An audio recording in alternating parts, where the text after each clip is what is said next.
Ivoiriennes, Ivoiriens, chers amis de la Côte d'Ivoire, bonsoir. Il y a 48 heures s'est déroulé dans notre pays un exercice électoral.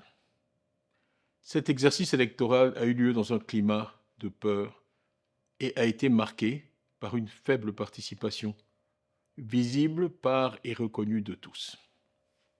Mais avant tout propos, permettez-moi de m'incliner respectueusement devant la mémoire de tous ceux qui ont perdu la vie pour avoir osé exprimer leurs opinions, ainsi que le leur permet la Constitution ivoirienne. À leur famille, j'adresse mes plus sincères condoléances, ainsi que celles du PDCI RDA. Un membre des forces de l'ordre a aussi perdu la vie pendant ces malheureux événements. J'adresse nos condoléances attristées à sa famille et à ses proches.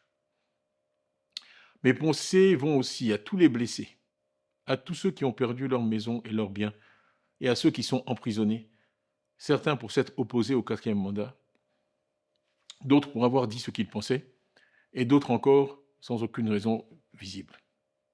À leur famille, nous apportons notre compassion, notre soutien et notre promesse solennelle de lutter pour leur libération par tous les moyens légaux disponibles. À toutes et à tous, je souhaite exprimer ma gratitude pour votre patience, pour votre courage et pour votre foi inébranlable en la démocratie. Merci de tenir bon. Merci de croire en notre idéal de nation et de refuser d'accepter que les voix de millions d'Ivoiriens soient réduites au silence. Mais parlons franchement. Ce qui vient de se passer n'est pas une véritable élection. Et ce à quoi nous avons insisté ne fait pas honneur à notre pays. Avec le PPACI et le président Gbagbo, le PDCI-RDA dans le Front commun n'a cessé d'œuvrer pour éviter la situation où nous nous trouvons aujourd'hui. Les faits sont clairs. Le président Alassane Ouattara a brigué un 4e mandat, controversé. J'ai moi-même été rayé des listes électorales par un tribunal. D'autres figures de proue de l'opposition, au premier rang desquelles Laurent Gbagbo, Afine Guessan, Vincent Toby Irié, Assalé Tiemoko et beaucoup d'autres, ont également été empêchés de se présenter. Partout dans le pays, depuis le 2 octobre, les manifestations ont été accueillies par des gaz lacrymogènes, des arrestations massives et une répression brutale. Au 25 octobre, les autorités faisaient état de plus de 700 personnes arrêtées, de dizaines de personnes gravement blessées et de vies perdues. Ivoiriennes, Ivoiriens, mesdames et messieurs, cet exercice électoral a divisé notre pays. Une nation qui pendant près de 2 décennies a lutté pour retrouver sa paix et son unité. C'est d'autant plus regrettable qu'en 2011, le pays était porté par une vague d'espoir, en laquelle tous les Ivoiriens qui aspiraient à la paix et à la réconciliation croyaient. Mais aujourd'hui, malheureusement, force est de constater que des divisions se sont creusées, des communautés sont dressées les unes contre les autres. Des expéditions punitives ont été organisées. L'horreur est de retour en certains endroits du territoire. À Nayo, des vies humaines ont été perdues. Et on nous dit qu'une personne a été brûlée vive. Nous avions pensé que le spectre de ce type de violence ne reviendrait jamais. Mais il semble que nous nous sommes trompés. Au lieu de nous rassembler, nous nous sommes divisés autour de cette élection et avons reculé dans la construction d'une véritable nation ivoirienne. Nous avons été nourris de slogans dont le plus ironique, compte tenu de la réalité à laquelle nous sommes confrontés aujourd'hui, semble être de vivre ensemble. Nous tenons tous à la stabilité du pays, qui est notre bien commun. La stabilité du pays. Nous avons toujours pensé pour notre part qu'une élection inclusive était le meilleur garant de la stabilité du pays. Et que la continuité, rassurante en apparence, pouvait conduire à l'instabilité, car la soif de changement du peuple ivoirien était réelle. Et les faits récents semblent malheureusement nous donner raison. Le taux d'abstention, que certains tentent aujourd'hui de manipuler, est en réalité le verdict du peuple, un rejet silencieux mais puissant d'un exercice électoral peu crédible, auquel la grande majorité des Ivoiriens a refusé de participer avant-hier. Le 25 octobre 2025, il ne s'agissait pas d'une élection au sens démocratique du terme. Dans certaines localités, on nous annonce même parfois un nombre de votants supérieur au nombre d'inscrits. Ce n'est pas cela la démocratie. Ivoiriennes, Ivoiriens, ne baissons pas les bras. Nous savons que la justice et la transparence sont les fondements du véritable développement et de la prospérité. La corruption n'est pas simplement un échec moral, c'est un désastre économique. La corruption appauvrit tout le monde en dehors d'une petite élite.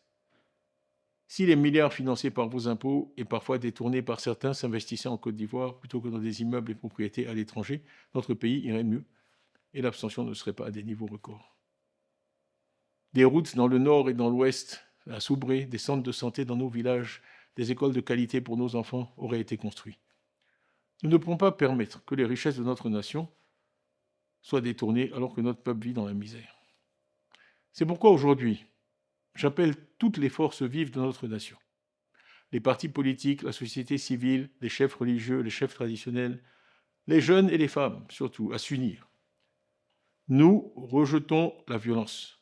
Nous rejetons la violence parce que nous croyons au pouvoir de nos idées, à la force de l'unité et non au langage de la peur ou des armes. Il n'y a qu'une seule façon de vaincre la fraude, la transparence et les faits. Là où règne le mensonge, nous apporterons des faits.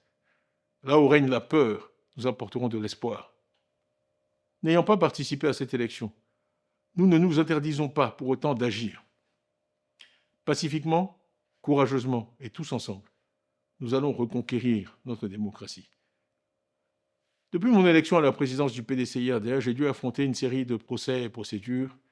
Il semble que nous allions vers de nouvelles procédures me concernant, selon lesquelles j'aurais lancé un appel à l'insurrection le 18 octobre. Je renvoie chacun au message que j'ai publié ce jour-là, message écrit, anniversaire de la naissance du président Houphouët-Boigny, où je disais « Évitons, pendant qu'il en est encore temps, la voie sans issue créée par le règne de la manipulation, de la violence, de l'injustice et de l'exclusion. Jamais il n'est trop tard pour dialoguer, la paix est encore possible. Agissons maintenant, le monde nous regarde, l'histoire nous jugera. La Côte d'Ivoire de Houphouët-Boigny, notre pays bien-aimé, doit rester un pays de paix, pour que l'âme, dans son caveau, du Père fondateur repose en paix. Que la paix soit dans nos cœurs. Voilà ce que je disais le 18 octobre. Ivoiriens, il ne faut pas désespérer. Dans aucun pays, la démocratie n'a pu s'établir sans avoir à surmonter une résistance farouche de la part de régimes autocratiques. Je saisis l'occasion pour appeler à nouveau le pouvoir au dialogue. Nous sommes en effet dans une impasse. Seul le dialogue peut nous permettre d'en sortir. C'est le souhait, en tout cas, de la majorité des Ivoiriens. Un dialogue sincère nous aurait évité les incidents et les pertes de vies humaines que nous venons de vivre. Il n'est jamais trop tard pour bien faire, et j'espère donc que les autorités entendront cet appel. Les morts, les blessés, les prisonniers, les rancœurs sont la conséquence du refus du pouvoir d'entendre l'appel lancé par l'ensemble de la société ivoirienne, y compris même parmi leurs partisans. Le dialogue auquel nous convions le pouvoir doit aboutir à des engagements fermes de toutes les parties prenantes pour garantir dans la durée l'unité de notre pays et la paix dans l'expression et le respect de toute notre diversité. Une autre Côte d'Ivoire est possible, une Côte d'Ivoire que nous construirons ensemble. Au PDCI-RDA, nous prenons cet engagement solennel. Notre parti a une vision cohérente et de long terme, un projet pour une Côte d'Ivoire réconciliée, moderne et unie. Je salue ici et remercie tous nos militants, tous nos partisans pour leur courage et leur détermination. Nous continuerons à nous battre pacifiquement, non pas avec des armes, mais avec de l'espoir.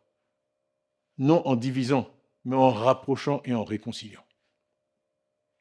Ivoiriens, chers amis de la Côte d'Ivoire, nous venons de vivre un moment de notre histoire qu'ensemble, nous transformerons, j'en suis sûr, en un moment d'éveil et de renouveau. Engageons-nous donc à nous battre pacifiquement pour une Côte d'Ivoire qui appartient à tous, sans distinction d'origine, de religion, d'ethnie ou de culture, dans le respect de l'état de droit. Notre cause est juste, c'est pourquoi elle prévaudra. Ensemble, nous retrouverons notre démocratie. Ensemble, nous restaurerons notre dignité. Ensemble, nous construirons cette Côte d'Ivoire réconciliée que nous savons possible. Vive la Côte d'Ivoire, que Dieu bénisse la Côte d'Ivoire.